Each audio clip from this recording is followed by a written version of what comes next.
acara kita. Acara yang pertama itu adalah nanti akan ada seminar dahsyatnya wakaf, itu nanti akan dipandu oleh Ustadz Haji Zulhamdi Muhammad Sa'ad LC, dan juga nanti akan ada proses ikrar wakaf oleh Ustazah Lina Mulyadi, dan juga nanti akan ada testimoni dan juga inspirasi wakif dan juga penjelasan program Kuantum Wakaf. Nanti juga akan ada seminar rahasia sukses menuju Baitullah, bagaimana kita bisa menemui dan juga menjumpai gitu ya makam Rasul ya Bapak Ibu ya, bisa bertemu Ka'bah ya dan lain-lain Bapak Ibu nanti secara mudah, dan juga ada nanti programnya yang murah gitu ya dari Travelbook. Jadi insya Allah yang di sini setelah berhaji, setelah berumroh dan nanti juga mempunyai dana wakaf, insya Allah bisa masuk surga bersama-sama ya. Amin. Karena kita juga harus memikirkan kehidupan kita setelah nanti tiada ya Bapak Ibu ya. Dan umur wakaf itu mengalir abadi Bapak Ibu. Dan insya Allah itu akan menjadi penolong kita di yaumil nanti ya, yaumil hisab dan juga di alam kubur. Insya Allah, amin, Allahumma amin. Baik, langsung saja tanpa berpanjang-panjang ini ya kata lagi. Karena mungkin Bapak Ibu nih sambil menikmati makanan, langsung aja kita ketemu dan juga kenalan sama Ustadz LC ya, Masya Allah nih ya. Dan kita panggil saja. Mau dibaca profil nggak? Boleh, oke baik. Sebelum dipanggil, izin juga saya membacakan profil beliau. Mungkin juga bisa dibantu oleh operator untuk menampilkan. Nah ini dia Bapak Ibu. Ganteng ya Bapak Ibu? Ganteng Ustadz. Masya Allah ya. Alhamdulillah. Jadi Ustadz kita ini akan menyampaikan tentang wakaf ini.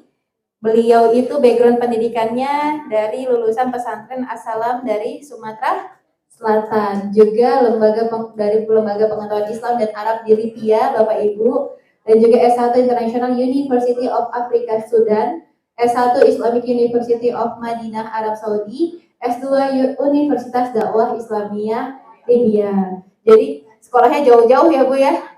Pada senyum-senyum nih ibu-ibu. Nah, beliau juga background pekerjaannya pembimbing ibadah travel umrah dan haji di salah satu travel Magfiro, terus juga praktisi bisnis keuangan dan asuransi syariah sampai sekarang. Nanti insya Allah selanjutnya jadi pembimbing di Travelbook ya Ustadz ya? Iya, siap. Kita sudah ini ya, sudah MOU ya? Sudah MOU ya. Bismillah ya. Jadi aktivitasnya saat ini beliau itu Duta Kuantum Wakaf Nasional, Mitra Nazir Wakaf, Lembaga Wakaf IKADI, Badan Wakaf Magfiro dan juga lain-lainnya. Beliau itu sudah mengumpulkan kurang lebih 60 miliar ya Ustadz ya, 60 miliar dana wakaf Bapak Ibu. Ya insya Allah kita juga bisa menjadi penggerak-penggerak kebaikannya. Langsung saja kita sambut dengan takbir ya Bapak Ibu ya. Takbir. Allahu Akbar kepada Ustadz Zulhamdi waktu dan tempat kami silakan. Boleh Bapak Ibu tepuk tangannya yang meriah. Oke, baik. Baik, terima kasih Liza. Assalamualaikum warahmatullahi wabarakatuh. Saya mau menyapa sebelah kanan dulu ya, yang kiri diam ya. Assalamualaikum warahmatullahi wabarakatuh. Nah, sebelah kiri jangan kalah. Assalamualaikum warahmatullahi wabarakatuh. Nah, seimbang. Alhamdulillahirabbil alamin wassalatu wassalamu ala asyrafil anbiya'i wal mursalin. Sayyidina wa maulana Muhammadin wa ala alihi wa sahbihi ajma'in. Amma ba'du, Bapak Ibu, fakta. Ternyata di Indonesia ini ya hanya baru tidak lebih dari 5% saja penduduk muslim Indonesia yang jumlahnya 235 juta yang sudah berwakaf. 95% belum punya wakaf. Artinya fakta itu ya sama seperti di sini. Saya yakin di sini tidak lebih dari 5% yang sudah berwakaf, sisanya belum berwakaf. Fakta kedua, tanah wakaf di Indonesia sudah ada lebih dari 430.000 hektar tanah wakaf. Sayangnya 90% tanah wakaf tersebut tidak bisa dipergunakan. Tanah wakafnya ada, tapi tidak bisa dibangun masjid, tidak bisa dimanfaatkan, dibangun rumah sakit, dibangun pesantren, karena tidak ada dananya. Fakta berikutnya, ketika kita mengajak orang berwakaf, ada paling tidak 3 dari 10 alasan ya. Yang pertama, Satu lagi buat 50% orang bilang wakaf itu bisa ditunda dengan alasan PR saya masih banyak. Saya masih butuh biaya anak sekolah, saya masih butuh biaya ini, saya masih butuh beli itu, belum punya ini, belum punya itu. 50% orang bicara seperti itu. Yang kedua, faktanya 30% orang bilang saya masih muda. Saya belum butuh wakaf, nanti aja kalau saya udah 50, 60, 70 meninggal dunia, baru saya pikirin untuk berwakaf. Fakta ketiga, 20% bilang ya wakaf itu tuh cuma sunnah. Apa katanya? Wakaf itu sunnah. Artinya nggak wajib saya lakukan. Kalau saya lakukan dapat pahala, kalau nggak saya lakukan nggak apa-apa. 10% sisanya bilang belum ada kemampuan. Pengen sih wakaf, tapi belum tahu caranya, belum tahu metodenya, ya. Dan wakaf itu sepertinya berat. Oke, untuk fakta-fakta berikut insya Allah hari ini kita akan bahas ya. Dan Bapak Ibu semua yang hadir di hari ini ya, dalam fakta-fakta tadi itu ternyata ada di kita semua ya. Nah, setelah seminar ini insya Allah ya, biasanya ya 90% peserta bersemangat pengen segera berwakaf. Tetapi ya 70%-nya mundur karena kalah ya dengan satu sebab. Surat Al-Baqarah ayat 267, 268 kita akan bahas nanti. Apa penyebabnya orang mundur teratur ya akhirnya nggak jadi wakaf. Oke, Bapak Ibu, 30 menit ke depan kita akan bahas tentang ini ya. Perkenalan, saya Zulhamdi M. Saad ya, tadi sudah dikenal oleh Liza. Ini pendidikan saya dan saya beraktivitas bersama dengan Liza dan lain-lain juga sebagai para pensiar wakaf ya, membahas tentang wakaf. Oke, kita langsung saja ya. Kita langsung saja, ini faktanya ya. Fakta tanah wakaf di Indonesia. Ini bukan omong kosong ya, sudah ada 435.000 hektar tanah ya, 4 triliun meter persegi tanah wakaf ya. Dan sayang sekali tanah wakaf ini nganggur ya, tidak bisa dipergunakan. Nah, dari 235 juta penduduk Muslim Indonesia yang ngerti wakaf nggak lebih dari 30%. Yang ngerti, yang paham tentang wakaf ya. Dan ini pemahaman sangat rendah sekali. Tahu kenapa masalahnya? Ya, edukasinya yang masih sangat kurang sekali. Potensinya kalau dihimpun Bapak Ibu semua yang hadir berwakaf ya, kaum muslimin seluruh Indonesia berwakaf itu per tahun angkanya 2.000 triliun. Berapa angkanya? Bapak Ibu nyumbang 10.000 aja buat wakaf itu 2.000 triliun loh angkanya. Tetapi baru per tahun 400 miliar saja. Sangat kecil ya. Nah, kenapa itu terjadi? Ya, ini dua sebabnya. Pertama, ya. Bapak Ibu yang hadir hari ini, kalau ditanya zakat wajib atau enggak? Wajib ya. Kalau wakaf sunnah. Jadi kalau kaum muslimin ini pada umumnya hanya mau melaksanakan yang wajib saja. Yang sunnah nanti dulu. Nah, inilah yang harus kita perbaiki. Kenapa? Para sahabat radhiyallahu anhum ya, para sahabat Nabi nggak pernah bertanya kepada Rasulullah, ya Rasulullah ini pekerjaan wajib atau sunnah? Ya Rasulullah saya jalankan ini karena ini engkau jalankan. Ya, jadi mereka melihat saja Rasulullah SAW menjalankan, mereka menjalankan. Mereka tidak bertanya, ya Rasulullah ini wajib atau sunnah. Kalau Rasulullah lakukan, mereka lakukan. Nah zaman sekarang berbeda, kalau nggak wajib nggak mau. Kalau sunnah bisa ditunda nanti dulu, gitu ya. Yang kedua adalah minimnya literasi yang menjelaskan, memahamkan, berceramah, ngajakin orang berwakaf. Masih sangat rendah sekali. Nah, permasalahan saat ini, ya, betapa banyak sekali lembaga, pesantren, yayasan itu butuh dana wakaf. Ya, butuh dana wakaf untuk apa? Bangun kelas, bangun gedung, bangun masjid, bangun asrama. Banyak kan? Ibu-ibu sini punya majelis taklim juga sama butuh dong, ya kan? Dana untuk bagaimana menggerakkan pengajiannya, majelis taklimnya. Nah, ini PR kita semua. Dan ini menjadi tugas kita untuk bagaimana menghimpun dana wakaf tersebut. Oke. Ya, wakaf. Ini yang kita lakukan survei ya. Ayo wakaf, ibu-ibu yang depan ini namanya siapa? Ibu Siti, ya. Nah, Ibu Siti kira-kira di mana kalau diajak wakaf? Ya, belum sanggup, masih muda ya, atau belum tahu caranya, belum kepikiran, belum penting, ya. Wakaf itu kayaknya harus tanah, ya. Wakaf nggak wajib, wakaf sunnah, wakaf itu mahal. Ya, pada umumnya ketika kita tawarkan berwakaf, ya, orang-orang akan bilang seperti ini dan lain sebagainya. Nah, kita akan bahas.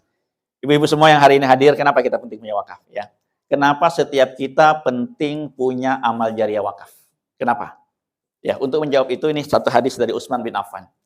Suatu ketika Utsman bin Affan menangis ketika melewati kuburan. Ya. Kemudian para sahabat beliau bernama Hani menyapa Utsman lalu bertanya, "Ya Utsman, kenapa denganmu? Engkau hari ini kulihat menangis sampai jenggotmu basah. Kenapa? Ketika diceritakan kepadamu surga dan neraka, engkau tidak menangis seperti ini. Tetapi ketika melewati kuburan, kenapa engkau menangis?"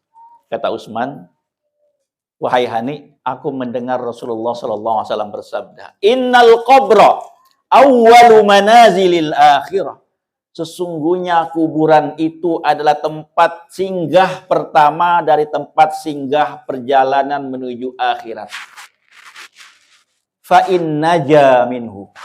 Barang siapa yang selamat di alam kuburnya, fama ba'dahu aisaru minhu. Maka perjalanan setelah dari kuburan, dari alam barzakh menuju akhirat, yaumul mahsyar, dihisab, melewati sirat, menuju surga dan neraka akan mudah baginya.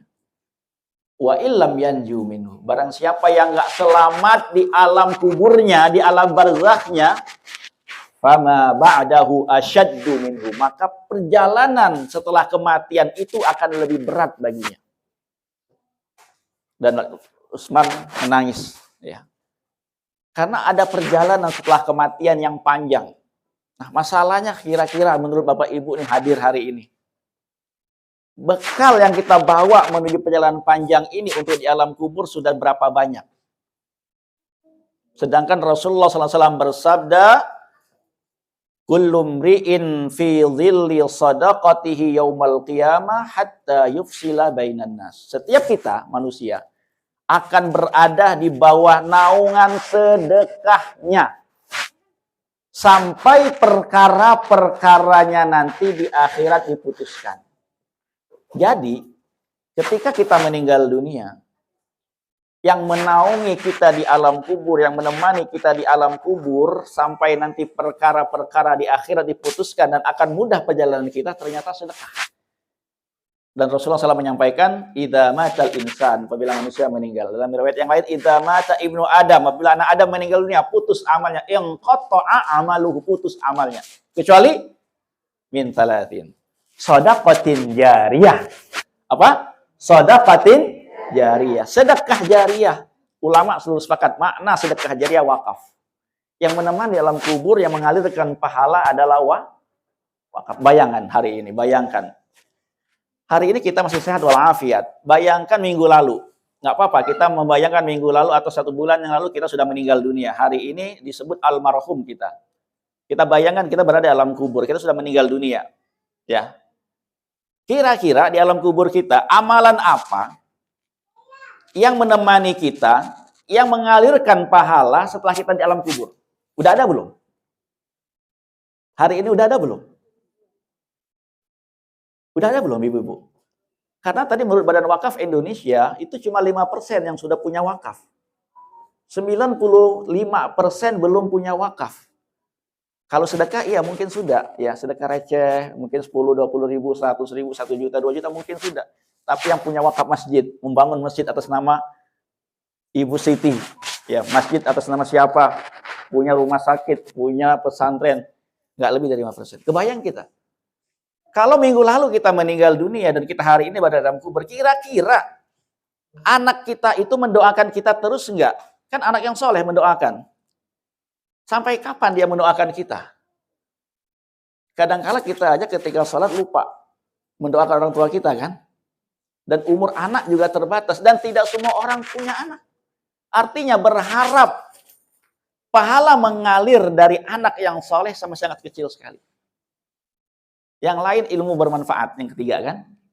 Kira-kira semua di sini jadi ustazah kan? Enggak juga. Ngajarin majelis taklim juga enggak semua kan? Nulis buku, nulis kitab, enggak juga. Artinya kita berharap dari ilmu kita yang bermanfaat itu peluangnya sangat kecil. Tetapi semua orang bisa punya pahala jariah wakaf. Semua orang memungkinkan punya amal wakaf. Nah, tetapi tadi ketika diajak ngomongin wakaf, wakaf kan sunnah, nggak wajib. Saya masih urusan anak sekolah, belum ini, belum itu, belum ini, dengan berbagai macam alasan. Dan itulah Al-Baqarah ayat 267. Bunyinya apa? Ya ayyuhalladzina amanu anfiqu min thayyibat. Hai orang yang beriman, infakkan, nafkahkan yang baik-baik yang Allah kasih untuk kalian. Ma razaqnakum, yang kalian diberikan rezeki untuk kalian. Wa mimma makasabtum, yang kalian dapatkan dari pekerjaan kalian. Wa mimma akhrajna lakum minal ardh, yang kami keluarkan dari muka bumi untuk kalian. Wala tayammamul khabith, janganlah kalian campur berikan yang jelek-jelek, yang buruk-buruk. Walastum bi akhiri, yang kalian enggak mau ambil. Kalian udah enggak mau pakai, kalian udah enggak suka, kasih orang. Jangan begitu kata Allah.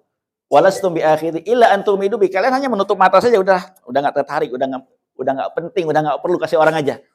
Wa'lamu annallaha ghaniyyun hamid, ketahuilah Allah Maha Mulia lagi Maha terpuji. Kira-kira ibu-ibu nih kalau ketemu orang yang lebih levelnya lebih tinggi dari ibu-ibu. Ibu siapa namanya? Ibu Ella. Ibu Ella kasih sesuatu hadiah, mau yang bagus atau yang biasa aja kalau ada level yang di atas ibu kira-kira.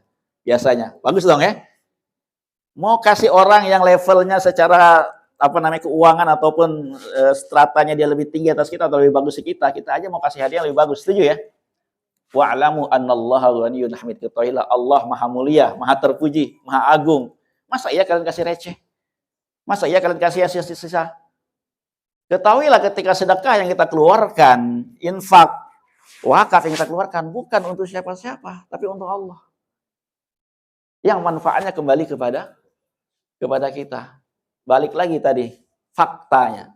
Banyak orang belum mau berwakaf, bersedekah, berwakaf karena tadi menganggap masih ada hal lain yang lebih penting daripada wakaf. Ketahuilah Bapak Ibu, ya. Kehidupan ini ada dua hal. Kehidupan kita sebelum kematian cuma 60-70 tahun. Tetapi kehidupan setelah kematian kita abadi, selama-lamanya. Maka lihat ini semua. Ini perjalanan panjang kita menuju kematian kita. Ya, setelah di alam barzakh ada alam kubur. Ya, alam barzakh alam kubur kita. Lalu kita akan menunggu nanti hari kiamat. Dunia akan dihancurkan. Itu berapa lama? Sampai hari ini belum terjadi. Sedangkan orang meninggal sudah zaman Nabi Adam sampai sekarang belum terjadi kiamat. Berapa lama masa menunggu itu? Kira-kira menunggu di sini sejam, nggak makan, nggak minum, enak nggak? Ya kan?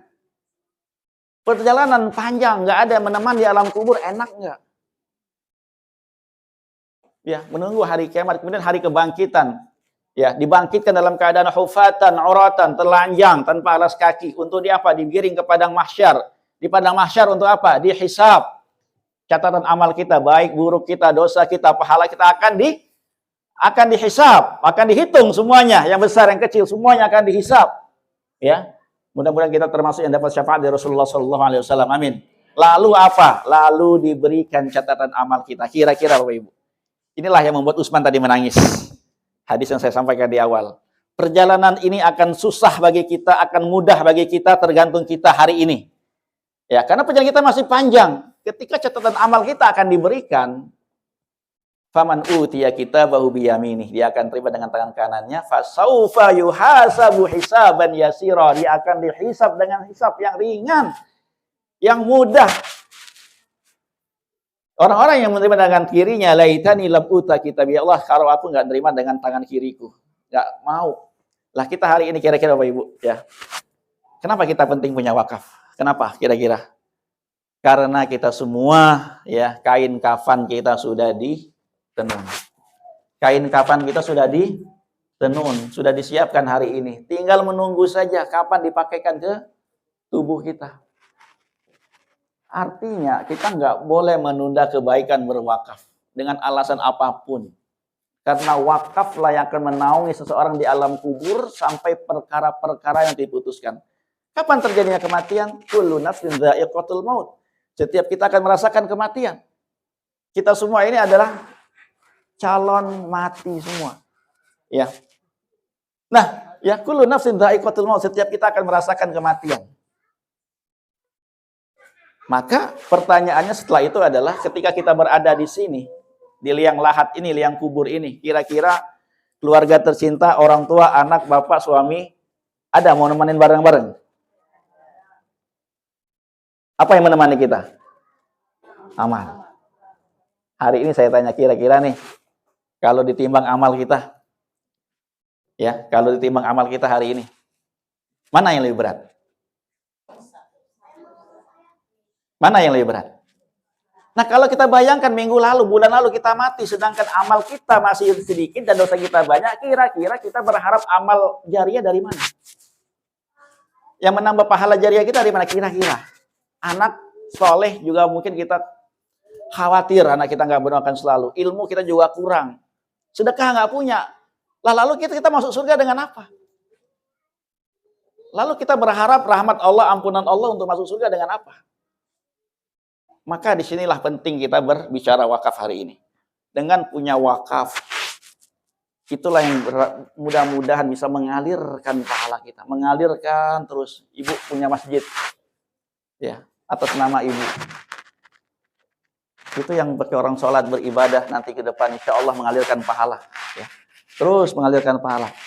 Amal wakaf sangat dibutuhkan oleh kita yang akan meninggal dunia, ya, karena itu akan menambah timbangan amal kita setelah kita berada di alam kubur. Nah, maka inilah perbandingan dengan para sahabat, ya, Nabi. Insya Allah semuanya ke Madinah, ya, Masjid Nabawi, ya, insya Allah indah, ya, amin.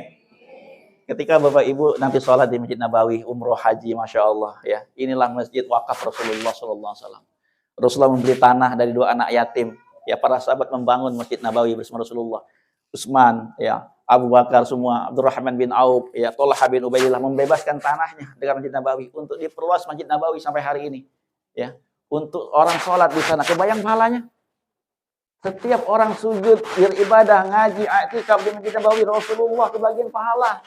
Para sahabat kebagian pahala. Orang-orang Madinah yang membebaskan lahannya untuk wakaf menjadi pahala, kebaikan untuk mereka. Pengen seperti ini? Pengen dong. Ya. Masjid Quba juga, ini masjid wakaf juga. Ya. La masjidun ussisa 'ala taqwa. Ya, masjid yang dibangun pertama kali sebelum datang ke Masjid Nabawi, masjid ini dulu yang dibangun. Salat di masjid ini pahalanya apa? Insya Allah yang mau umrah, pahalanya seperti pahala umrah. Barang siapa bersuci dapat tinggalnya, datang ke Masjid Quba, salat 2 rakaat, dapat pahala umrah. Insya Allah semua salat di Masjid Quba, amin. Ketika sholat di Masjid Quba nanti ibu-ibu bayangkan ini adalah masjid wakaf juga dari Rasulullah dan para sahabat. Ya. Kemudian apa? Kebun kurma Umar bin Khattab. Ini di Khaybar, punya kebun diwakafkan, diserahkan. Manfaat buah hasilnya untuk kaum muslimin, silakan manfaatkan. Ya, nggak boleh dijual pohon ini kebun ini, ya, nggak boleh diwariskan, nggak boleh dihibahkan, ini adalah wakaf. Bagaimana para sahabat sallallahu alaihi wasallam, ya, radhiyallahu anhum, mereka mewakafkan kebunnya. Wakaf sumur Utsman bin Affan di Madinah, ya. Kalau di Madinah di daerah namanya daerah Sultanah, ya. Nanti mungkin bisa diajak sama turnya, ya. Namanya di sana Mazra'ah Bi'r Utsman, kebun kurma Utsman bin Affan. Dulunya ceritanya, ya, saya ulangi sedikit hari ini mungkin belum ada yang dengar ataupun yang sering dengar. Dulu ceritanya di Madinah, kekeringan, kekurangan air. Lalu Rasulullah SAW menyampaikan kepada para sahabat, siapa yang ingin diberikan kemuliaan surga, tolong bebaskan sumur yang ada di Madinah milik orang Yahudi. Langsung Utsman duluan. Ya Rasulullah, saya. Utsman datang kepada orang Yahudi negosiasi. Ingin membeli sumur tersebut. Orang Yahudi nggak mau jual semua. Oke, kata Utsman, silakan. Saya beli separuhnya. Akhirnya sehari jatah Utsman, sehari jatah orang Yahudi. Ketika jatah Utsman bebaskan untuk kaum muslimin di Madinah untuk ambil airnya untuk 2 hari. Silakan kaum muslimin semuanya pakai airnya, ambil untuk 2 hari. Untuk kebutuhan kalian. Besoknya nggak ada yang beli air dari orang Yahudi. Dan itu terjadi berhari-hari sehingga nggak laku air orang Yahudi tersebut. Akhirnya datang kepada Utsman lalu dibebaskan. Utsman, silakan jual, aku jual semua sumurku, ya, untukmu. Dibelilah oleh Utsman. Sejak hari itu sumur itu diwakafkan oleh Utsman bin Affan, ya, dan barokahnya di kebun tersebut, ya, di sumur tersebut ditumbuhi pohon-pohon kurma yang subur sampai hari ini. Sampai hari ini masih ada kebun kurma Utsman bin Affan, dibuat rekening atas nama Utsman bin Affan, hasil kebun itu untuk maslahat manfaat penduduk Madinah. Siapapun yang membutuhkan, fakir, miskin, du'afa, para janda dan seterusnya, mendapatkan manfaat dari kebun tersebut. Ya, ini luar biasa. Raja Abdul Aziz, nginap hotel ini insyaallah, ya, amin. Ya, Abrajul Bait. Ya, Abrajul Bait, ini tower Zamzam yang sering disebut. Ada 7 tower, ya. Ada Rutana, ada Swiss Hotel, ya, ada Pullman Zamzam, ya, ada Raffles dan seterusnya. Ini ternyata adalah wakaf. Wah, wakaf. Mereka ini sewa tanah, itu adalah tanah Raja Abdul Aziz. Mereka pakai gedung itu, ya, hotel besar itu wakaf. Hasil keuntungan dari hotel itu diwakafkan untuk membiayai Masjidil Haram, menggaji security, menggaji askar, menggaji tukang pel, ya, untuk semua kegiatan di Masjidil Haram dibiayai dari tower ini, dari keuntungan tower ini. Keren apa keren? Keren. Syekh Buga Al-Aceh, orang Aceh, orang Indonesia. Dulu memang orang Mekah, lama tinggal di Aceh, balik lagi ke Mekah, beli tanah di Mekah. Ya, beli tanah di Mekah. Awalnya dekat Masjidil Haram, kemudian tanah tersebut dibebaskan. Ya, pemerintah Arab Saudi membeli tanah itu, diberi tanah yang lain. Ya, lebih kurang ada sekitar 6 atau 7 hotel punya Syekh Buga ini. Ya, Syekh Buga ini, ya, memberikan uang kepada orang-orang jamaah haji asal Aceh, ya, per orang sekitar 5 sampai 6 juta, ya. Ya, dengan kurs sekarang, kalau dulu masih sekitar 4 juta per orang. Totalnya sampai hari ini dari keuntungan hotel-hotelnya Syekh Buga ini yang diwakafkan tersebut, ya, lebih dari 5,2 triliun. Ya, dana wakaf yang telah diberikan kepada orang-orang asal Indonesia, Aceh, ya, dan negara-negara lainnya yang dimanfaatkan sebagai wakaf. Pertanyaan saya hari ini, Bapak Ibu semua, kepengen nggak sih? Ayo, siapa yang kepengen angkat tangan? Pengen punya wakaf, angkat tangan. Angkat tangannya yang pengen punya wakaf, yang nggak pengen nggak apa-apa. Ya, mudah-mudahan dengan angkat tangan Allah mudahkan punya wakaf. Ya, alhamdulillah semua pengen punya wakaf, ya. Gimana kalau hari ini wakaf 1 miliar? Ayo, wakaf 1 miliar. Serius ini? Wakaf 1 miliar. Dengan 1 miliar, gini Bapak Ibu, kita jangan takut, ya. Allah Maha Kaya. 1 miliar itu nggak besar, ya. Sangat kecil sekali 1 miliar itu. Gini, untuk perjalanan kita umroh saja, kita minimal keluarkan 30, 40, 50 juta. Setuju ya? Itu perjalanan berapa hari? 9 hari. Perjalanan akhirat berapa hari? Ribuan tahun. Kalau ibu-ibu, bapak-bapak cuma mampu berpikir untuk perjalanan yang 9 hari itu 30, 40 juta, 50 juta dikeluarkan, perjalanan kita menuju akhirat harus lebih dari situ. Maka minimal 1 miliar. Dengan 1 miliar tersebut, bekal kita cukup banyak. Jadi masjid sehingga orang sholat di dalamnya, beribadah di dalamnya, ya, kita kebagian pahala. Itulah yang bekal kita menuju perjalanan panjang menuju akhirat. Belum kebayang caranya ya? Belum ngerti? Belum tahu metodenya? Nah, hari ini saya kasih tahu metodenya. Ya.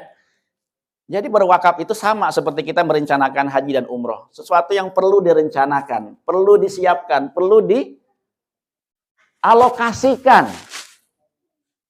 Perlu ada energi dari dalam yang kita keluarkan.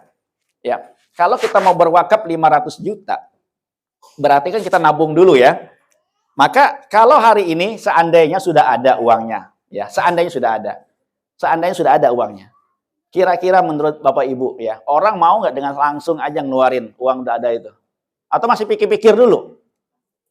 Pikir dulu, pakai dulu buat yang lain, ya kan? Diputar dulu, dibisnisin dulu. Belum tentu juga mau langsung, ya. Nah, maka ada caranya. Ini cara biasa dulu saya jelaskan. Cara biasa ya, cara pada umumnya. Ibu-ibu, bapak-bapak menyisihkan 1 juta sebulan, ya, 35.000 per hari lah, nggak berat. Ya, 35.000 per hari, sekitar 1 juta sebulan. Ya, bulan pertama 1 juta, bulan kedua 1 juta, bulan ketiga 1 juta, terus sampai bulan ke-500. 500 juta ya. Bulan ke-500 sekali 1 juta, 500. Ibu umur berapa sekarang, Bu?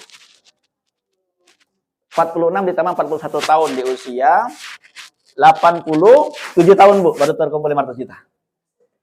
Ada yang jamin nggak umur kita panjang seperti itu? Dan yang kedua, kalau kita taruh di bank, ada kemungkinan diambil nggak? Dan kalau umur kita nggak panjang, nggak bisa kita terkumpul 500 juta. Tapi ada caranya. Ya. Nah, hari ini insya Allah, Ustazah Ibu Lina Mulyati insya Allah akan ikrar wakaf ya.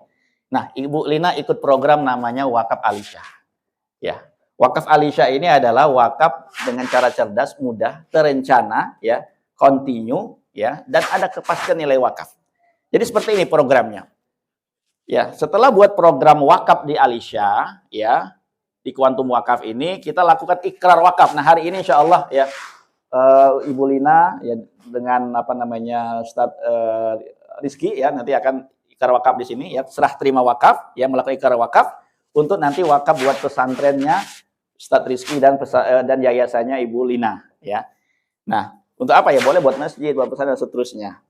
Nah, bulan kedua, bulan ketiga, bulan keempat kita nyicil aja. Kalau seandainya Bapak X, Ibu X ya, tiba-tiba baru berjalan 3 bulan meninggal dunia di bulan keempat. Total setorannya berapa? Baru 3 juta ya, tetapi dia sudah bisa berwakaf 500 juta. Dari mana dananya? Dari program ini yang menyediakan dananya. Dan dana tersebut diserahkan kepada lembaga wakaf untuk wakaf masjid kah, untuk wakaf sumur kah, ya, pesantren dan sekolah dan seterusnya. Nah, ini contoh nih. Ya, ini yang sudah kita himpun tadi si Liza sempat bilang ya, sudah 60 miliar yang kita himpun ke pesantren-pesantren yang lain. Ini diantaranya ke pesantren Maghfirah ya. Ada juga wakaf 1 miliar ke pesantren Maghfirah, ada juga yang ke IK dan seterusnya. Ya. Oke, ini ada video sedikit.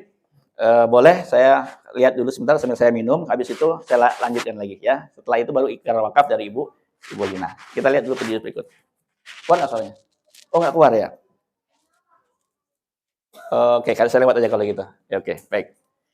Oke, berikutnya silakan kita panggil untuk ke atas panggung ya, Ibu Lina, Pak Naldi, Bu Liza dan Ustadz Rizky. Kita mau proses ikrar wakaf di sini. Kita mau lihat langsung ya, karena hari ini Bu Lina langsung akan ikrar wakaf. Nanti setelah itu saya akan jelaskan sedikit lagi. Boleh, Pak Naldi, Liza mana sama Ustadz Rizky?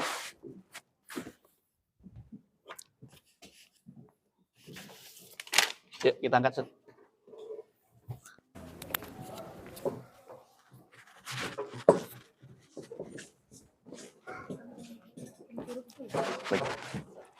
Pak tim panitia, bantu dong meja.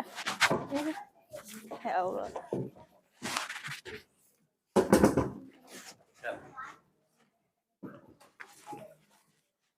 Ini yang dibaca. Dibaca dulu. Dari saya udah saya tempel sampai selesai sampai sini ya. Baik. Boleh baca dulu. Dibaca di depan dulu semua. Nah, dibacakan dulu. Dibacakan dari awal sampai akhir. Di sini dibacakan sampai selesai. Boleh merapat? Ya, boleh merapat biar kita apa? Ya, mari kita saksikan.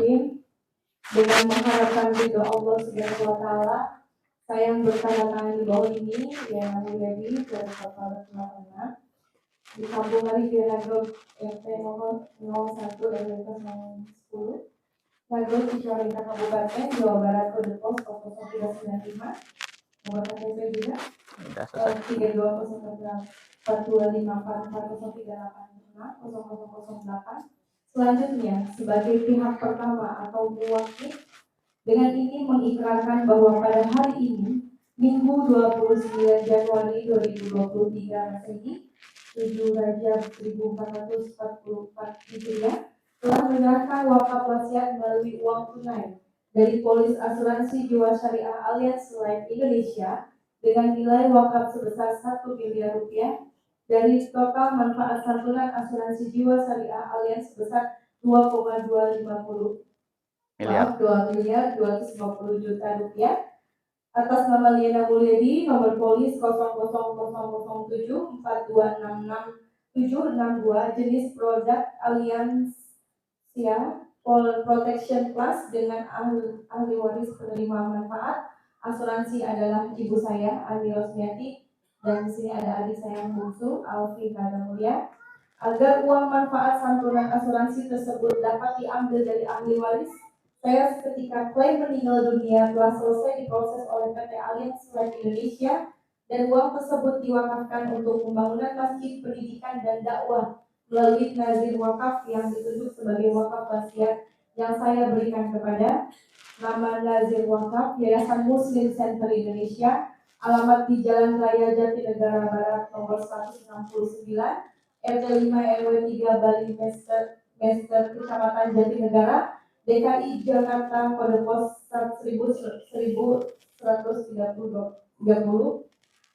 nama Sebesar dengan nilai wakaf sebesar 500 juta dan nama nazir wakaf Yayasan Umum Indonesia. Alhamdulillah yayasan saya sendiri yang bergerak di bidang pembinaan para mu'alaf Alamat Kampung Kalistion 109 Desa Nagron Cicalengka Kabupaten Bandung, Jawa Barat, kode pos 40395.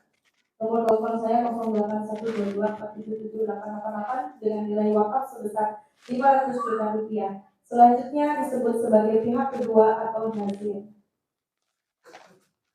Demikian surat pernyataan ini saya buat dengan penuh kesadaran dan keikhlasan tanpa adanya paksaan dari pihak manapun untuk diniatkan pahala wakafnya sebagai amal jariah saya sebagai nama saya Diana Mulyadi.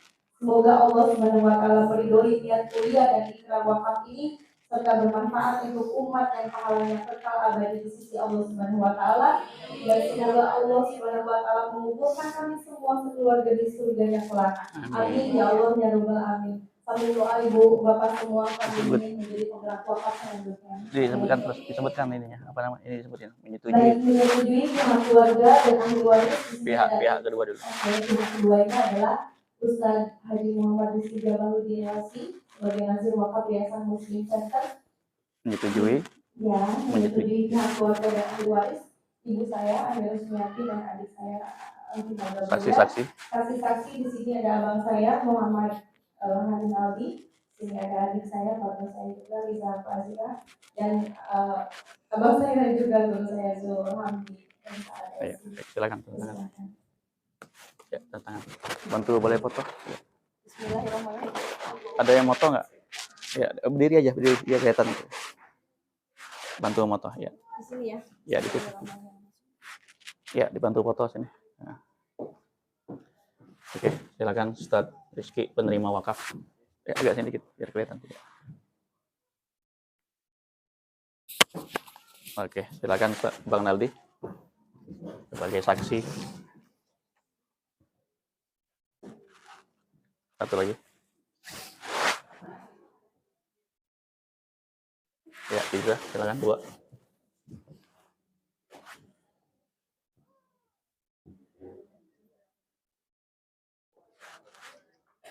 Satu lagi.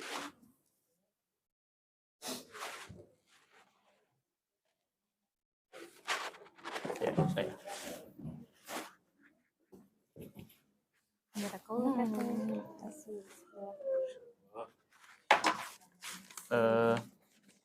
Liza boleh pegang. Bentar. Ustaz, antum di sini, Ustaz. Serah terima, serahkan ke beliau. Ya, serahkan begitu. Rapat dikit kita foto. Ya. Takbir. 1, 2, 3. Ya, 1, 2, 3.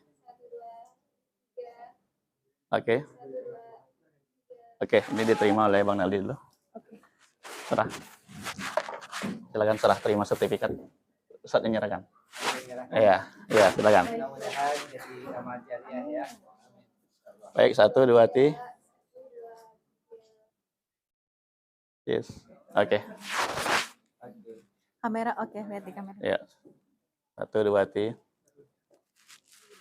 Ya. 1, 2.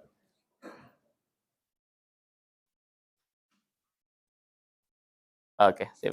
Ya, baik, terima kasih. Silakan Bu Lina langsung testimoni aja. Habis itu nanti baru saya lanjutkan, ya. Ya, silakan. Ustaz masih di sini dulu. Ya, nggak apa, kita duduk boleh nggak apa. Assalamualaikum warahmatullahi wabarakatuh. Waalaikumsalam. Alhamdulillahirabbil alamin. Tiada puji syukur kepada Allah Subhanahu wa taala yang telah mempertemukan kita semua insyaallah dalam keadaan sehat sempurna, sehat walafiat, selalu dalam lindungan Allah Subhanahu wa taala. Tak lupa juga salawat serta salam kita panjatkan kepada Nabi besar kita Nabi Muhammad Rasulullah SAW yang selalu menjadi panutan kita untuk selalu semangat berbuat kebaikan. Alhamdulillah. Bapak Ibu gimana kabarnya, sehat? Tadi nggak bisa Kalau bahasa Sunda saya kumaha Iya, damang. serahnya dulu. Saya kumaha damang karena saya berhubung papa saya Chinese dari keturunan Tionghoa. Saya pernah kirim dulu di Telegram, kayaknya ada. Masya Allah. Tapi semoga kesundaan saya masih lebih melekat. Waktu itu masuknya ke ini, masuknya ke drive kayaknya. Kayaknya drive, ada nggak drive? Saya sudah alhamdulillah mulai dari Coba lihat. alhamdulillah kata mama saya diazankan oleh Iya, ayah coba saya lihat. dari pihak mama secara muslim, tapi mungkin alhamdulillah perjalanan Iya. saya Bentar. kesini ya alhamdulillah juga ya kita harus syukuri ya bahwa papa saya masih beragama Buddha pada saat itu sampai umur 1 sampai kuliah betul. keenam saya tuh masih mengikuti ajaran papa saya yang dimana juga saya juga di situ Satu lagi, ada satu lagi. keluarga family saya yang muslim Satu itu dan lagi. dari perjalanan saya setelah SMP ke SD ke SMP jadi saya sudah biasa dengan kita Sama aja ya. dengan Itu berapa menit? secara Buddha dan Iya. juga Ya, bagaimana gitu. berbuat kebaikan secara Buddha. Dan alhamdulillah untuk yang SMP saya belajar juga karena koko saya punya kakak laki-laki itu koko saya Kristen, jadi saya juga ternyata belajar juga dari perjalanan itu memang banyak hal-hal kebaikan. Jadi saya melihat bahwa perjalanan hidup saya itu mulai beda suku, beda agama sampai ikatin di sini. Oh iya.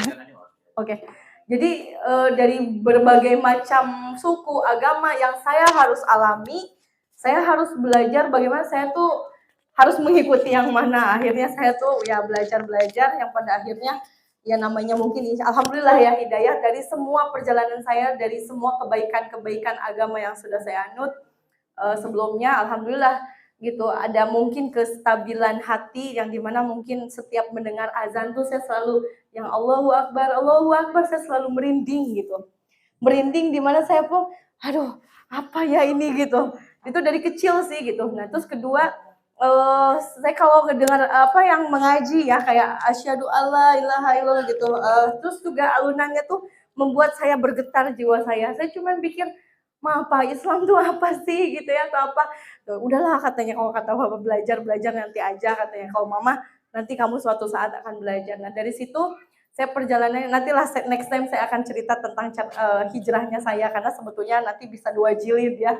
Ini dipersingkat. Nah dari situ kan saya mempelajari bagaimana saya itu, kalau papa saya tuh alhamdulillah pengusaha peternak ayam broiler, dan dimana kalau setiap sedekah itu kalau ada panen ayam itu per periode gitu sedekahnya itu 50%, bukan lagi 2,5%, 10%, 20%, setengahnya. Papa saya tuh jiwa berbaginya luar biasa. Jadi dari kecil saya sudah ditanamkan harus sedekah, berbagi, banyak orang yang harus dibantu kayak gitu. Jadi memang alhamdulillah dari kecil saya sudah ditanam seperti itu oleh papa sama mama saya ya. Nah setelah dari situ alhamdulillah saya mempelajari bahwa sebetulnya ajaran agama itu semuanya baik gitu. Nah mungkin kan pada prinsipnya saya mungkin mengenal sebagai seorang Islam. Nah pada saat Amrozi Bom Bali, masih ingat nggak Bu? Amrozi Bom Bali yang dimana Islam tuh Allahu Akbar dengan membunuh orang gitu ya, dengan terorisme segala macam. Itu saya melihat bahwa papa saya tuh udah negatif aja tuh kan Islam tuh kayak gini katanya, lihat tuh katanya bunuh orang segala macam gitu. Saya bilang enggak Pak, enggak kayak gitu. Tahu apa kamu tentang Islam gitu kan, akhirnya malah dibantah. Akhirnya tapi saya melihat lagi kenapa ya gitu, Tuhan ya Tuhan kok hati ini saya ingin mempelajari sebetulnya Islam nggak begitu, nggak bunuh orang, nggak ini gitu. Ini kayaknya oknum yang salah gitu. Akhirnya saya tuh mulai mempelajari di situ, belajar Islam gitu. Dari situ karena apa sih teroris, apa ini, dari situ saya mulai belajar. Ternyata Islam nggak begitu, rahmatan lil alamin yang penuh kasih sayang, berbagi dan sebagainya. Akhirnya saya tuh kan dari situ udah nggak mau berpikir lagi. Akhirnya di situ saya punya kekuatan yang dimana saya ingin mengungkapkan bahwa Pak saya mau belajar Islam. Sampai dari situ udah apa katanya pergi dari rumah katanya. Nggak mau punya anak kayak gini katanya, itu kan Islam jadi pembangkang katanya, lihat tuh katanya dari Amrozi aja sampai bom di mana-mana katanya untuk bunuh orang, dia pikir bakal Tuhan tuh mengampuni katanya. Dia pikir katanya Tuhan itu akan memasukkan dia ke surga katanya. Dia tidak mungkin kata Bapak. Terus saya bilang Pak enggak seperti itu Pak, bilang gitu. Mungkin itu hanya ini udah nggak bisa. Akhirnya saya tuh memutuskan bahwa kalau kamu masih bersikeras pilih orang tuamu atau pergi dari rumah. Itu sangat sulit buat saya, dan alhamdulillah dari perjalanan itu saya tuh udah udah berpikir bahwa ya ini tidak mungkin saya memilih agama yang saya mau pelajari Islam ini antara papa saya sebagai orang tua saya yang membesarkan saya gitu. Ini saya tuh sampai nangis pada saat itu, sampai akhirnya terbangun lagi dengan mimpi ada jubah putih gitu besar dan bercahaya tongkat emas. hanya bilang gini katanya, jangan menangis kamu nak katanya, bertawakallah kamu maka kamu akan selamat. Di situ saya bilang bertawakal, saya lihat di Injil, lihat di mana, saya bilang apa itu bertawakal, bahasa apa itu ya? Ternyata saya lihat dapat dari hari ketiga, saya melihat dengar dari salah satu ustadz di masjid di Garut, ya kan saya lahir di Garut. Jadi sampai bertawakallah kamu maka kamu itu adalah berserah diri kepada Allah. Wah, langsung di situ saya tuh punya kekuatan yang luar biasa. Setiap saya memiliki keyakinan pasti ada jalan. Dari situ saya tuh selalu mempelajari bahwa kalau ternyata kita punya kekuatan lebih, saya cuma menunjukkan, Pak, maaf Pak ya, Lina harus keluar dari rumah karena harus mempelajari Islam dengan baik-baik. Tapi Lina akan pulang dengan memberitahu bahwa Islam itu tidak seperti itu. Wah, langsung di situ juga saya diusir dari rumah. Jadi saya tuh dengan positif tapi tanpa dendam. Saya dendamnya Pak, saya akan tunjukkan bahwa Islam itu tidak seperti itu. Masih usia 17 tahun keluar SMA, terus juga ya boro-boro kuliah ya waktu itu gitu, sampai akhirnya saya tuh harus keluar ke Bandung, tinggal di Bandung, saya tidak punya ada saudara pun pasti saya udah dicoreng karena kan papa saya Chinese-nya yang toto banget, yang aduh nggak boleh lah dengan pribumi brand anything lah gitu, saya nggak boleh bergaul. Nah, saya tuh akhirnya dari situ udah berpikir bahwa ya udahlah, saya harus hidup sendiri, saya harus cari uang. Saya punya kalung dijual ke toko emas cuman 700.000. Saya ngekos di kos-kosan kecil di belakang Istana Plaza. Mungkin ada yang udah pernah ke Bandung. Nah, Istana Plaza salah satu mall pertama lah gitu ya di kota Bandung. Di belakangnya ada gang, itu 200.000 sebulan. Kamar sepeta kecil, mungkin di sini kayak segede kamar mandi kali ya. Gitu, yang dimana saya pikir, aduh ya udah kalau kayak gitu berarti saya tuh harus memulai hidup saya sendiri. Hanya punya Allah saja. Gaya waktu itu udah bilang Allah gitu. Nah, akhirnya pada saat itu saya punya kekuatan bahwa wah, saya harus kerja, saya harus ini. Akhirnya saya jadi cleaning service karena pada saat itu SMA nggak ada yang bisa menerima saya kerja gitu, keluar SMA masih kecil kan gitu. Akhirnya saya dari situ udahlah cari, kata papa saya kalau cari uang tuh harus yang cuci piring apa juga, jangan sampai kamu sampai ambil ya jual diri apa segala macam. Pokoknya filosofinya kamu jangan nyusahin hidup orang gitu, nggak usah nyusahin siapapun lah, nyusahin orang lah gitu istilahnya. Dari situ saya jadi cleaning service berapa bulan. Akhirnya diterima ada yang nawarin kerja jadi properti gitu ya, marketing properti. Nah, dari situlah saya mulai keyakinan saya, kesuksesan saya mulai dari properti, mulai dari di perumahan, terus saya di training di Ciputra. Mungkin ada yang pernah tahu ya Ciputra. Nah, disitulah saya belajar bagaimana cara bicara dengan orang pada usia 18 tahun pada saat itu keluar SMA. Itu kayaknya nggak lazim deh saya berjualan rumah yang MM-an, tapi yang saya masih kecil dan saya tuh sampai di training. Nah itulah, tapi kekuatan Allah tuh luar biasa, membuat saya tuh pede, yang akhirnya walaupun di depan tuh gemeteran, ketemu orang gemeteran gitu ya. Dari situ saya tuh udah mulai, kalau memang saya harus sukses, saya nggak boleh malu gitu kan ya. Nah dari situlah proses saya itu memiliki keyakinan kuat bahwa saya harus belajar menjadi Islam yang baik supaya menunjukkan ke papa, ke semua orang-orang yang mungkin fanatik terhadap Islam, bahwa Islam tidak seperti itu. Mungkin ada salah satu Tionghoa mungkin ya yang berpikir Muslim nih apa Islam lah gitu. Saya tuh kayaknya punya gerakan yang luar biasa untuk bisa menunjukkan itu, padahal saya tuh nggak ngerti apa-apa tentang Islam. Nah disitulah saya kalau menjalani sesuatu, alhamdulillah yakin, alhamdulillah saya bisnis sampai saat ini, properti saya masih berjalan, beberapa perumahan yang sudah saya bangun di Bandung, di Pekanbaru, di Bali, dan juga alhamdulillah di Sumbar juga. Jadi alhamdulillah lah gitu dalam posisi, saya umroh haji di tahun 2012 dengan Syekh Muhammad Jaber almarhum sampai saat ini. Alhamdulillah bergabung dengan Travel Book, salah satu dari manajemen ini, karena alhamdulillah dilanjutkan oleh Syekh Muhammad Jaber, di mana saya berpikir bahwa kalau kita sebagai seorang muslim, apalagi saya mu'alaf yang baru belajar, saya tidak boleh menunjukkan bahwa saya tuh mohon maaf ekonomi saya jatuh. Saya ingin menunjukkan kepada siapapun saya Islam, saya lebih baik. Karena ini bagi saya syiar, bagi saya tuh adalah penunjukan bahwa Islam tuh prestis loh. Islam tuh punya harkat dan martabat mungkin di minimum di lingkungan keluarga saya gitu, yang menyepelekan, yang apa tuh kan kamu susah kan hidupnya, gitu. Saya nggak mau gitu. Akhirnya saya tuh dari situ, saya tuh alhamdulillah ya termasuk salah satu pekerja keras mungkin ya, karena alhamdulillah saya juga bisa menyekolahkan adik-adik saya sampai kuliah, tiga-tiganya laki-laki. Alhamdulillah sampai S1, saya pun malah S1-nya terlambat gitu kan, karena menyekolahin adik-adik saya. Nah disitulah mungkin jiwa keinginan saya untuk berbagi, berterima kasih kepada Allah sudah tertanam dari saya diusir tadi. Saya harus berdiri sendiri sampai saya menemukan usaha-usaha, ini dipersingkat ya, menemukan usaha-usaha yang dimana saya menemukan orang-orang baik yang mau bantu saya ketemu relasi ini, investor ini. Setiap ketemu orang pasti aja Allah tuh mau aja mensinergikan, menjembatani untuk membantu saya secara bisnis. Nah alhamdulillah kalau kita menebar kebaikan kepada orang lain, kita berniat baik bertemu dengan orang karena lillahi ta'ala ingin saling membantu, bukan karena ingin dibantu. Kebalik ya Bu ya, kalau kita mau ketemu orang itu hanya berniat dari awal tuh udah ini pasti profit, ini duit nih apa segala macam, itu mohon maaf ya Bu ya, mungkin keberhasilan Ibu 10%.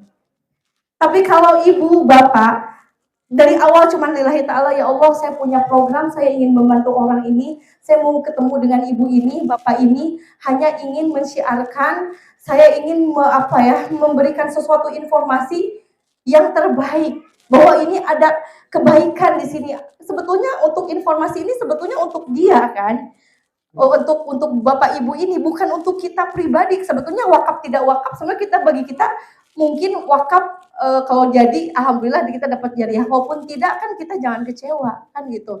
Tapi karena saya melihat ini sebetulnya bagus, tapi gimana menerjemahkan bagus ini gitu seperti tadi. Nah dari situlah saya juga punya keyakinan bahwa setiap apa yang kita sampaikan itu tergantung dari diri kita sendiri. Kita yakin tidak? Kalau kita tidak yakin, bagaimana kita mau meyakinkan orang lain? Itu aja. Tapi kalau niat Bapak Ibu seperti saya tadi, seperti keyakinan saya sebagai mu'alaf tadi, tantangan saya tuh orang tua loh, luar biasa. Tapi saya karena keyakinan tadi, saya bisa, saya mampu, saya akan menunjukkan ke Papa bahwa saya itu Islam lebih baik dan saya bisa membantu orang banyak. Dari situlah Papa kan luluh hatinya. Oh iya ya, kamu hidupnya bener nih, setidaknya kamu ada bermanfaat untuk orang banyak. Itu 10 tahun prosesnya Bu. Setelah saya bisa punya rumah, punya mobil. Itu maaf bukan bermaksud ria, tapi itu memang nyata di dalam kehidupan kita. Apa-apa tuh dilihat dari sisi nominal, penampilan, apa semua kekayaan, betul nggak? Tapi kalau mencapai itu semua harus nunggu berapa lama? Terus bagaimana kita untuk mencapai itu semua kalau kita tidak bergerak sama sekali? Gitu. Nah dari sinilah saya mulai berpikir bahwa Bapak Ibu di sini punya dan mampu apabila yakin. Karena saya aja kondisi minus hidup pun diusir dan segala macam, saya masih bisa hidup sendiri karena Allah.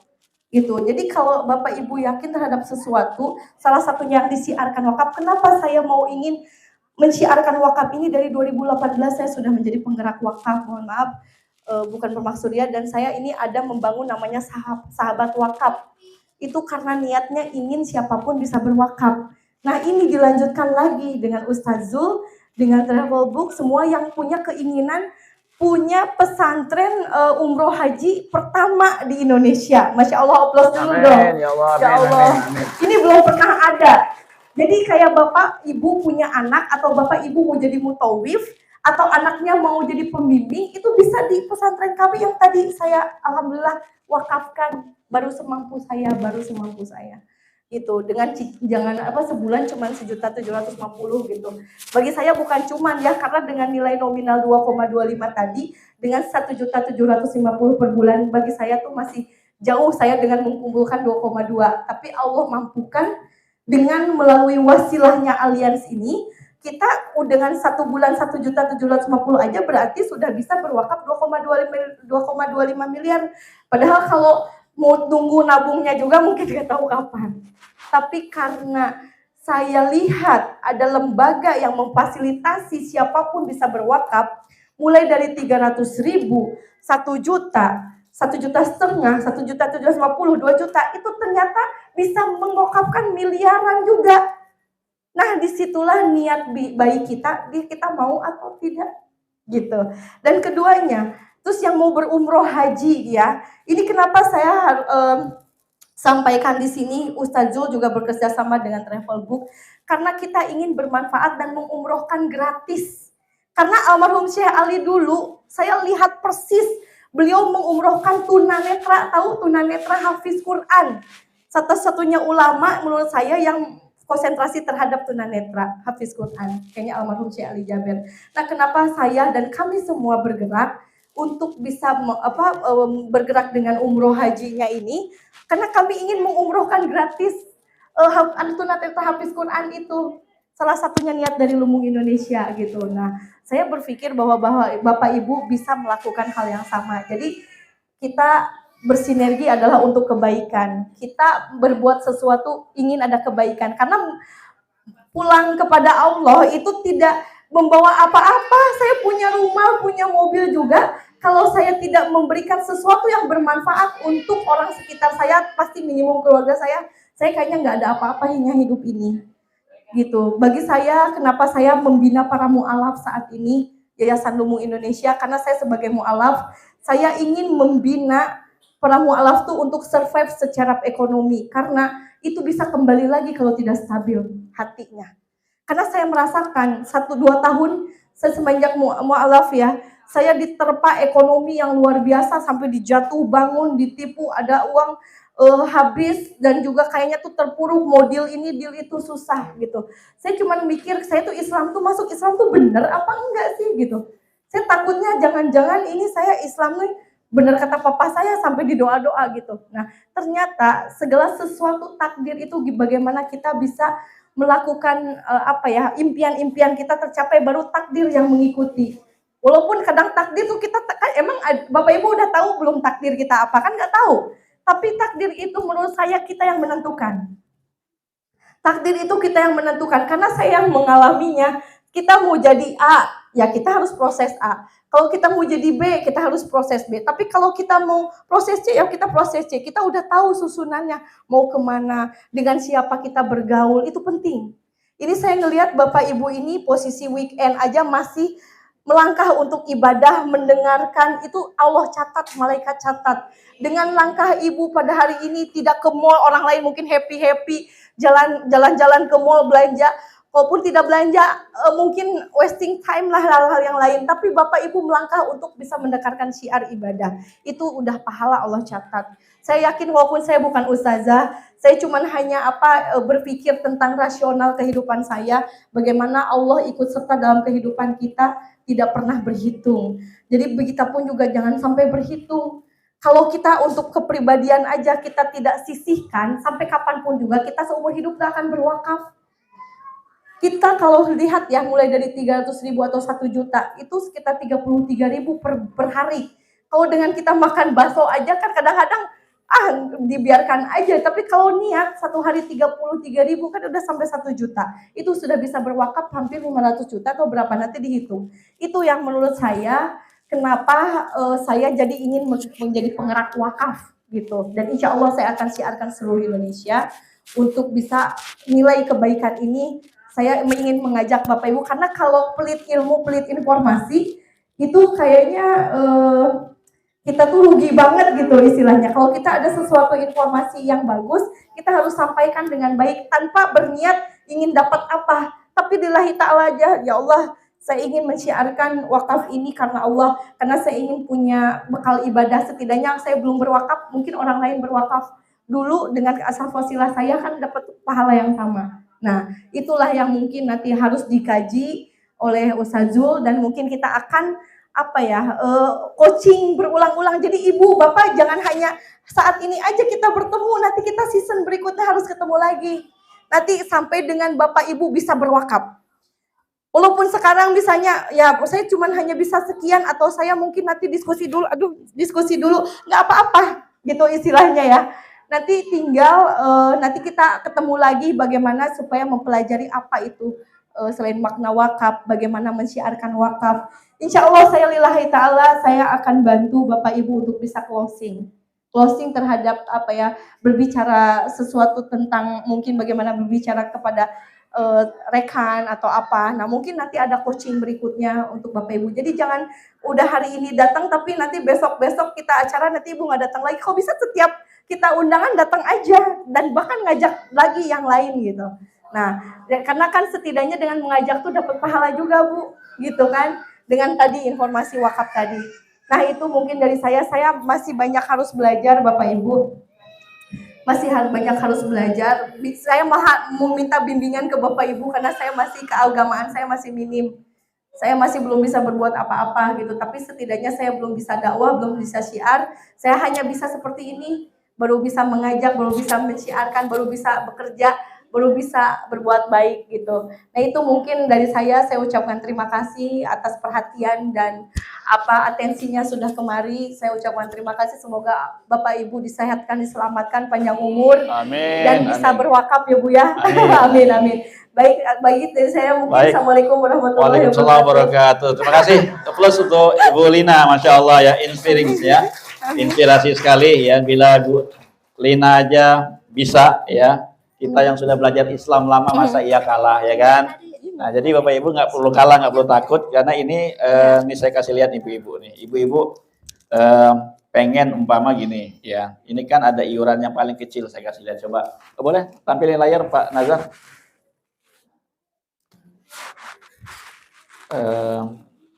Putus tadi ya. Oke, BP. Bentar ya, saya kasih lihat. Belum tampil ini yang BP2-nya. Saya mau kasih lihat tabel ibu-ibu ya. Jadi ibu-ibu itu bisa ya menyisihkan 10.000 per hari pun bisa. Nah, dengan 10.000 per hari itu sebulan berapa? 300.000. Wakafnya bukan 300.000 loh. Nah, ini ada tabelnya ya. Jadi kalau ibu-ibu 300.000 ya, di usia ibu-ibu yang mungkin 50-60 itu ada nilainya 100 juta.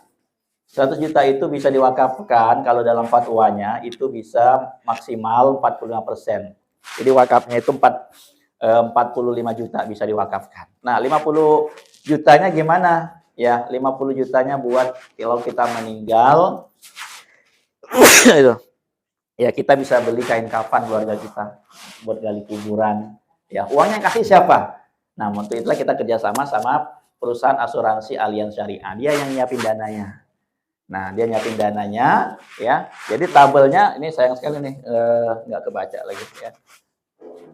Jadi kita bisa dapat uang santunan asuransi yang bisa diwakafkan, kira-kira seperti itu. Ini kalau Ibu Lina tadi, total uang dari Allianz Syariahnya itu 2.250 juta. Yang diwakafkan 1 miliar, 1 miliar. Jadi ibu-ibu sebenarnya juga bisa berwakaf ini, ya. Boleh nggak ini Mas di Mas Nazar tabelnya, ya. Nggak kebaca ya tetap ya. Baik, ini contoh nih saya kasih lihat, sayang sekali ya nggak bisa ditampilkan. Ini kalau ibu masih 50-an ya, ibu bisa berwakaf 1 miliar juga. Nah, ada tabelnya, nanti kita bisa informasikan. Saya kabel nggak bisa ditampilkan di sini. Bahkan Bapak Ibu semua yang hadir ya bisa punya wakaf dengan punya warisan. Kenapa? Ya kalau kita meninggal, warisan kita untuk anak-anak kita ya, untuk mereka sekolah, untuk bayar ini itu. Yang penting kita mau secara semangat ya dengan nilai ta'ala untuk bekal akhirat kita. Nah, nanti kita akan bantu prosesnya ya. Dan ibu-ibu nanti minggu depan yang mau ikrar wakaf bisa di sini. Contoh ibu sanggup 300.000, ayo 300.000, 10.000 per hari. Nanti kita hitungin wakafnya berapa, warisannya berapa. Nah, ibu ikrar di sini. Mengikrarkan karena itu adalah suatu hal yang perlu dilakukan karena itu memang harus diikrarkan. Ikrarkan itu dibaca seperti yang tadi Bu Lina, seperti itu ya. Oke, nanti aja mungkin boleh nanti udah nampak ini alhamdulillah jadi juga ya. Oke, lihat nih tabel Ibu ya. Ini paling mudah nih, paling mudah ya. Ibu-ibu di sini rata-rata sepertinya masih 33 tahun ya umurnya. Hah? Umur bidadari surga.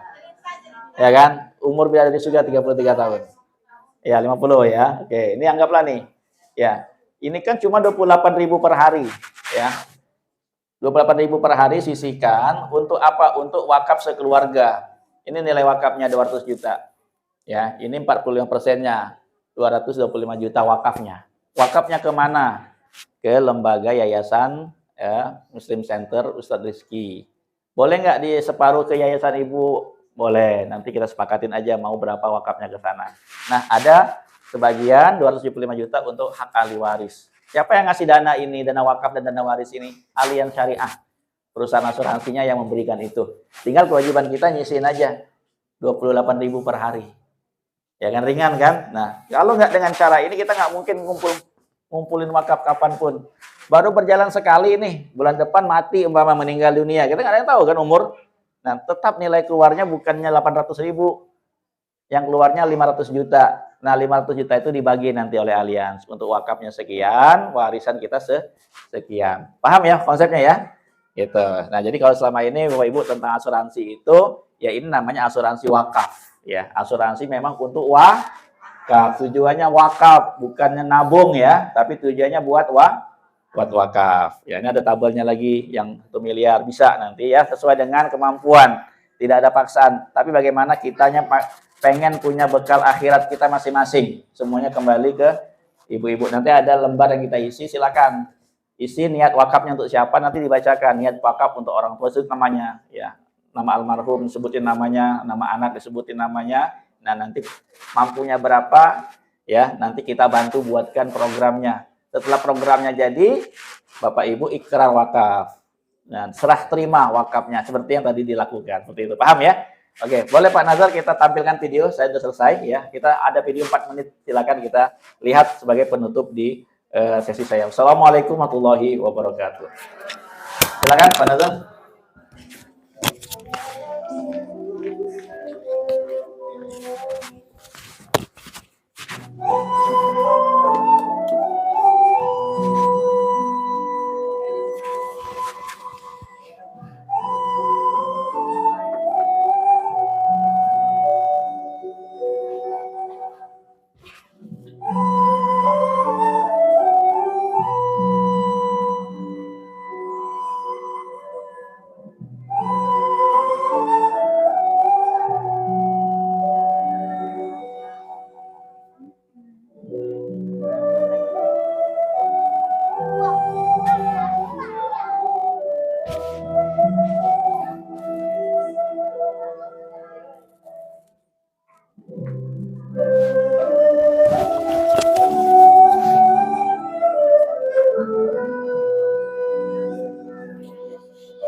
Oke, silakan Liza.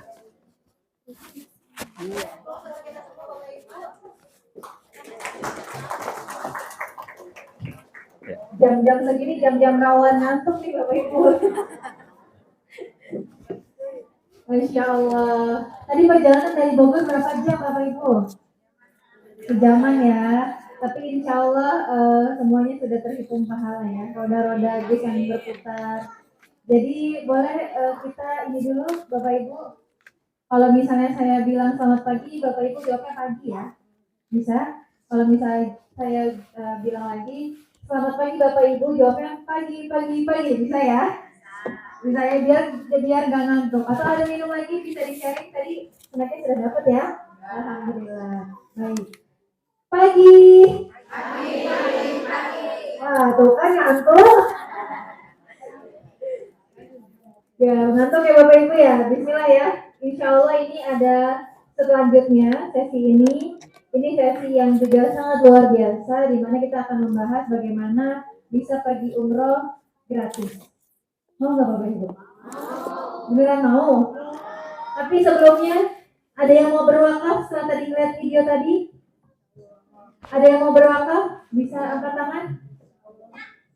Masya Allah. Insya Allah ini pada mau berwakaf semua ya? Ya baik, nanti akan dibantu sama tim yang ada di belakang. Jadi nanti Bapak Ibu selanjutnya ini sesi kita nanti bareng Ustadz Rizky Jamaluddin LC. Beliau juga salah satu, beliau adalah founder dari PT Travelbook Trans International. Jadi kita langsung saja ya masuk ke sesi selanjutnya Bapak Ibu. Diminum dulu mungkin, boleh minum. Panitia kalau ada minum lagi boleh di-share ya. Biar nggak ngantuk ya Bapak Ibu ya.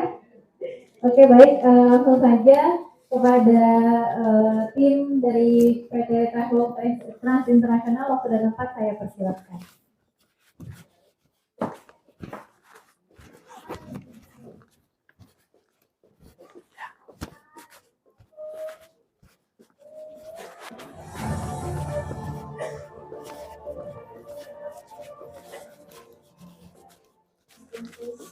Assalamualaikum warahmatullahi wabarakatuh.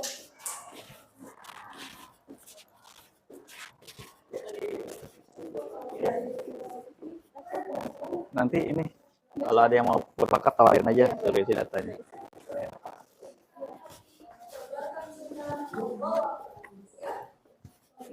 Travelbook bahagia. Travelbook sucikan hatinya, tebarkan sunnah. Allahu Akbar. Kayaknya kurang kompak nih ibu-ibu. Satu lagi ya. Ini adalah merupakan salah satu ini apa namanya? Travelbook